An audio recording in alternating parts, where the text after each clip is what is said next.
Class সিক্সের দ্বিতীয় পর্যায়ক্রমিক পরীক্ষার সমস্ত প্রশ্ন কমন পেতে ভিডিওটা ভালোভাবে শোনো। এই ভিডিওতে আমরা ক্লাস সিক্সের বিজ্ঞানের ষষ্ঠ অধ্যায়ের প্রশ্নগুলো নিয়ে আলোচনা করব, যেগুলো এই পরীক্ষায় আসা খুবই গুরুত্বপূর্ণ প্রশ্ন। এই পরীক্ষায় আসা যাদের সম্ভাবনা অত্যন্ত প্রবল। প্রশ্নগুলো আমরা করেছি টেক্সট বই ভিত্তিক, তো প্রশ্নগুলো টেক্সট বই দেখেই করেছি, উত্তরগুলো টেক্সট বই ভিত্তিক।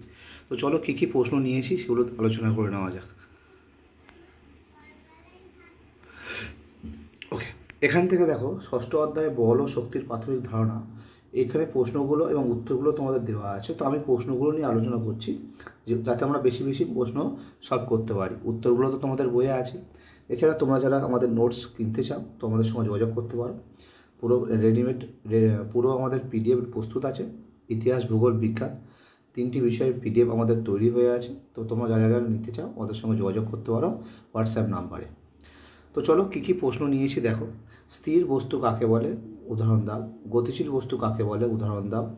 বল কাকে বলে, চৌম্বক পদার্থ কাকে বলে, উদাহরণ দাও। পরের প্রশ্ন, ওজন একটি ড্যাশ রাশি।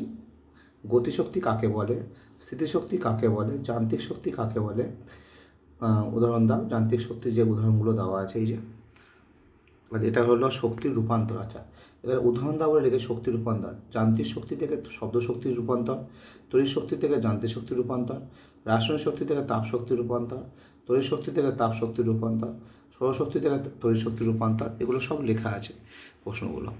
পরের প্রশ্ন 10-এর দাগে, সকল শক্তির উৎস কি সূর্য? সকল শক্তির উৎস কি? উত্তর সূর্য। সৌরশক্তি খাবারের মধ্যে কি শক্তিরূপে জমা থাকে? পরের প্রশ্ন, প্রথম শ্রেণীর খাদক কাকে বলে? পরের প্রশ্ন, উৎপাদক কাকে বলে? সর্বভোগ কাকে বলে, উদাহরণ দাও। খাদ্য শৃঙ্খল কাকে বলে? খাদ্যজাল কাকে বলে? পরের প্রশ্ন, খাদ্য পিরামিড কাকে বলে? ট্রফিক লেভেল কি? লিন্ডেম্যানের দশম সূত্রটি লেখো। নবীকরণযোগ্য শক্তির উৎস কাকে বলে, উদাহরণ দাও। অনবীকরণযোগ্য শক্তির উৎস কাকে বলে, উদাহরণ দাও। ওকে, পরের প্রশ্ন, ঘর্ষণ হতে গেলে কটি তলের প্রয়োজন? ঘর্ষণের ফলে কী কী উৎপন্ন হয়? আচ্ছা, ঘর্ষণের ফলে কয়েকটা উদাহরণ দেওয়া আছে, যে তাপ উৎপন্ন হয় এমন কী কী ঘষলে, ক্ষয় হয় কী কী করার পরে, ঘর্ষণের ফলে শব্দ উৎপন্ন হওয়ার উদাহরণ দাও, এগুলো সব দেওয়া আছে। পরের প্রশ্ন, আচ্ছা, নবীকরণযোগ্য শক্তি ও অনবীকরণযোগ্য শক্তির দুটি পার্থক্য লেখো। স্থিতিশক্তি, গতিশক্তির মধ্যে প্রধান পার্থক্য কী? একটি ঢিলকে ওপরের দিকে ছুড়লে তার শক্তির কী পরিবর্তন হয়? স্থিতিস্থাপক শক্তি কাকে বলা হয়? ঘর্ষণ বল কাকে বলে? তেলের ড্রাম বা ভারী বস্তু সরানোর সময় চাকা ব্যবহার করা হয় কেন?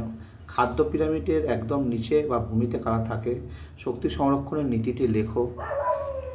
পরের প্রশ্ন, খনিজ তেল বা কয়লাকে কেন জীবাশ্ম জ্বালানি বলা হয়? পরিবেশ বান্ধব শক্তি কাকে বলে?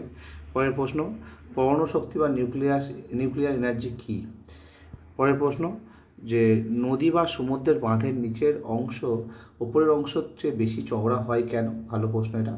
এবং এটি তরলের কোন ধর্মের উপর ভিত্তি করে ঘটে? তো খুব ইম্পর্টেন্ট প্রশ্ন। তো এই ছিল তোমাদের ষষ্ঠ অধ্যায়ের অতি গুরুত্বপূর্ণ প্রশ্ন, যেগুলো তোমাদের পড়ে যাওয়া অবশ্যই দরকার। আশা করি তোমাদের প্রতিটা প্রশ্ন ভালো লেগেছে। তো আমাদের পিডিএফ ভালো লাগলে, আমাদের নোটস ভালো লাগলে আমাদের সঙ্গে যোগাযোগ করতে পারো।